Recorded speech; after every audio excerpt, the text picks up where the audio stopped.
জীবন যাতে সঠিকভাবে বিদ্যুৎ পরিষেবা দিতে পারে।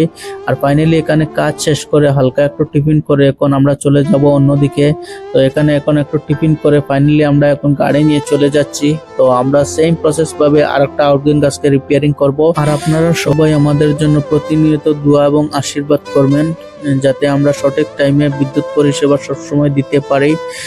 তো এখন ফাইনালি আমরা চলে যাচ্ছি অন্য একটা দিকে। আর এখানে সেম একটা আউটগোয়িংকে সেম কাজ করব। এখানে ইনসুলেটর গুলো চেঞ্জ করে নতুন ইনসুলেটর গুলো বসিয়ে দেব। তো বেসিক্যালি এই ইনসুলেটর গুলো খারাপ হয়ে যায় যখন বজ্র বিদ্যুৎ হয়, তখন অটোমেটিকলি এই ইনসুলেটর গুলো খারাপ হয়ে যায়। তো তার জন্য আমরা ইনসুলেটর গুলো চেঞ্জ করে দিচ্ছি। আর বজ্রবিদ্যুৎ হয়ে যখন ইনসুলেটর খারাপ হয় তখন বিদ্যুৎ লাইন ফল্ট হয়ে যায়, মানে পাওয়ার থাকে না। তো এখন মোটামুটি আমাদের কাজ কমপ্লিট করে নিলাম। আর আজকে প্রচন্ড পরিমাণে গরম। তো মোটামুটি আজকের মতো কাজ এখানে সমাপ্ত। আর দেখা হবে আপনাদের সাথে অন্যদিন অন্য কোনো ভিডিওতে। ততক্ষণ পর্যন্ত সবাই ভালো থাকবেন আর ভিডিওটা শেয়ার করে সবাইকে দেখিয়ে দেবেন।